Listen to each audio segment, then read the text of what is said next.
This one emphasizes the highs and the bass and reduces the mids. Now this sounds great for certain types of music, but if you're doing any sort of sound editing or you need the sound to be true, then what you want is a pair of monitor headphones. This is very important to understand because you will notice this right away. You can't really listen to the truest version of any sound unless the sound coming out of the headphones is flat. Otherwise, the headphone is already altering the sound you're listening to. And this is what the Audio-Technica M20X does so well. Because they're meant to be used in a studio setting, they're very comfortable. You can see that the headband is completely soft and padded just like the ear pads. What makes this so comfortable is that the housing fits around your ear. This is what Audio-Technica calls circumaural design. It basically means that the housing fits around your ear and not on the ear. So when I put them on, my ear is inside, almost floating on air, and the ear pads are pressing against my head, not my ears. The housing also turns 15 degrees to make them fit even more comfortably. I could just wear these headphones all day long. Now this cord is long, and when I say long, I mean it's long. Long, long, long. Literally almost 10 feet long, 9.8 feet to be exact. Some people find that a little annoying, but you know what? I actually like it. You know how many times I've had to pause something I was listening to so that I can walk away from my desk to go get something not too far away? Headphones from Audio-Technica. Now, of course, because they are meant as studio monitor headphones, they do a great job of canceling outside noise. And you do have a little bit of sound leakage, meaning the person next to you could hear whatever it is that you're listening to, but for this to happen, the room would have to be really almost silent. So the sound leakage is actually very minimal. I think if you're looking for a pair of headphones with a flat sound signature that delivers the goods in every possible way, I don't know how you can find many that can beat the 20X from Audio-Technica at the insane price of $50.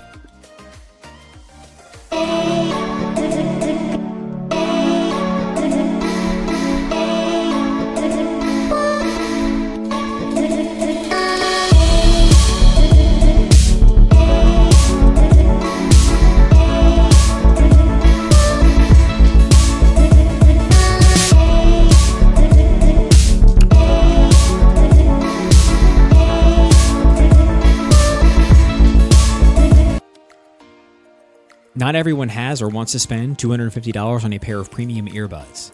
If you've been apprehensive about total wireless earbuds due to their generally higher costs and less than reliable connectivity, JLab's JBuds Air may be a great, low-risk option. But the question is, can an under $50 pair of wireless earbuds really be worth the buy? In this video, we're going to be taking a closer look at the JBuds Air True Wireless Earbuds. We'll be going over key features, who this product is for, how it compares to the competition, and most importantly, are they right for you? Stay tuned and let's dive into the video to find out.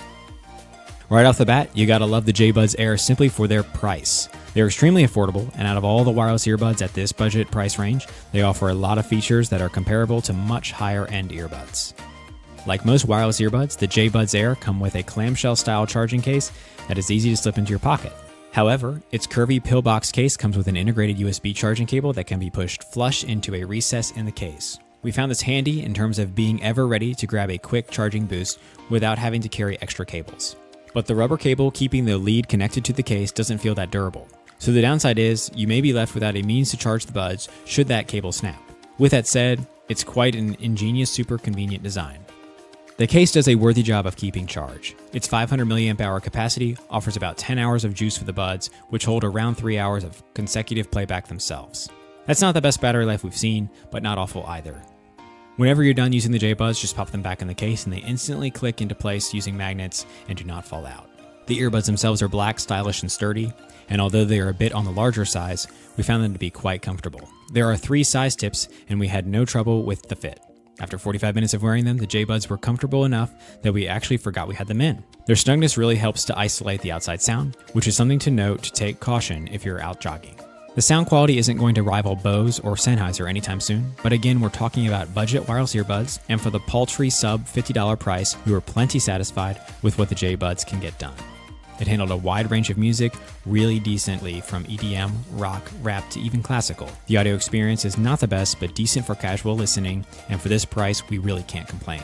There are 3 distinct sound profiles that you can scroll through, and there are the default setting, signature sound setting, and bass-heavy EQ setting. We spent most of our listening time in the neutral, balance mode, but the bass boost acts as the name suggests, pushing low frequencies to the 4A, while signature ramps up the treble along with the bass.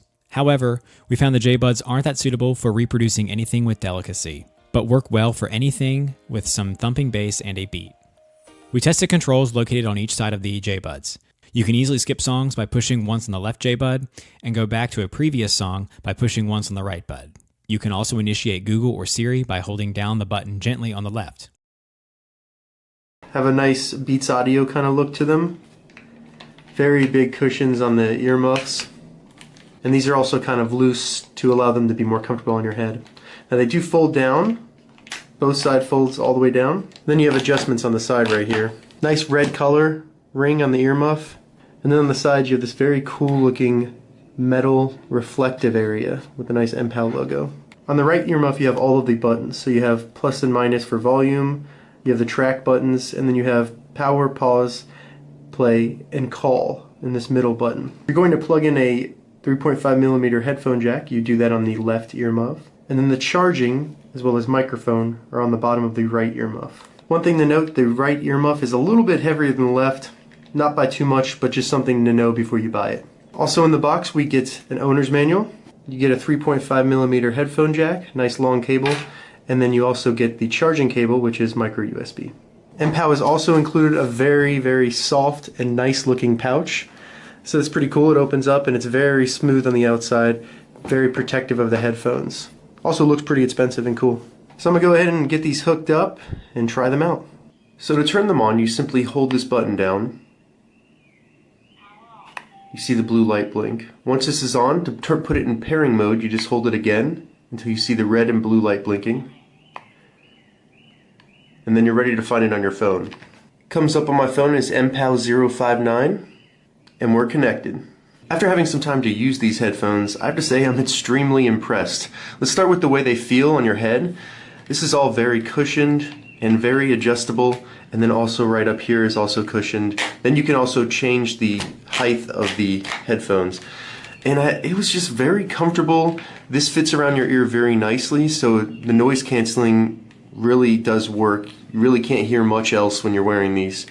And then the audio from the headphones was awesome. The bass came through very clear. I was listening to some podcast, and the voices were very crisp and very clear. The bass was awesome from these headphones. Now, it wasn't the same quality as a subwoofer, but the speakers do have a very good range and they can get pretty low. So I was actually pretty surprised by that. Meet the HyperX Cloud Stinger, a $50 gaming headset targeted towards gamers who are on a budget but not willing to take a significant hit on build quality, comfort, and the last piece to the equation, sound. This happens to be the lowest priced offering in the Cloud headset lineup, but that doesn't mean you should ignore it. Compared to its bigger brother, the HyperX Cloud that retails for $80, it comes with a much better build quality, detachable microphone, included accessories, and better sound signature. The Cloud 2 gaming headset that retails for $100 just adds 7.1 virtual surround sound, which I'm not a fan of generally. And finally, put it up against the flagship Cloud Revolver that retails for $120, the only improvement would be a much better sounding microphone compared to the original Cloud. But can the Stinger offer some of the best elements found on other headsets? We'll find out. Let's start with the design. The matte black finish throughout the body along with the HyperX branding on both ear cups won my heart over typical glossy plastic finishes that you get with other cheap gaming headsets. Albeit, the build quality is pretty darn impressive for the price. It's made out of hard plastic material that complements a much lighter body, but the durability factor is minimal, so be aware of that. It won't survive many temper tantrums after you've been killed in your favorite FPS. Comfort-wise, I have to give this to Kingston because for $50 I was expecting some sort of discomfort somewhere in the headset, but that actually turned out to be the opposite. The signature memory foam has plenty of cushion to prevent your ears from making contact with the drivers, Plus, the headband also features appropriate padding, and given the close-back style, I was genuinely satisfied wearing this for long gaming sessions and even watching content. The clamping force was also minimal, and I didn't notice head fatigue during my use, which is so much appreciated. You'll find adjustable steel sliders to adjust the headband depending on the size of your head. The steps are well defined and tight enough to prevent slipping. The ear cups feature 90-degree rotation, and this is hands down my favorite feature because when I'm resting these around my neck, having them laid out flat gives me more room for my head to move around, which I couldn't have with my DT990 Premiums. The microphone arm uses a swivel type mechanism with a little bit of flexibility to move around. Once you swivel it all the way up, it mutes the mic, which is a smart feature in my opinion, and we'll get to the testing shortly. Do note that it's non-removable. If you're wondering about adjusting volume, don't be afraid. Kingston has built an intuitive volume slider on the rear side of the right ear cup. It's a much better solution over standard inline volume controls that I'm typically not a fan of. The cable is non-removable and it's not braided, but Kingston has reinforced it well enough on the headset to accept rough use. Also, you won't notice much of the reverberations found on the Revolver's braided cable, so basically you won't hear brushes against anything when you're using the Stinger.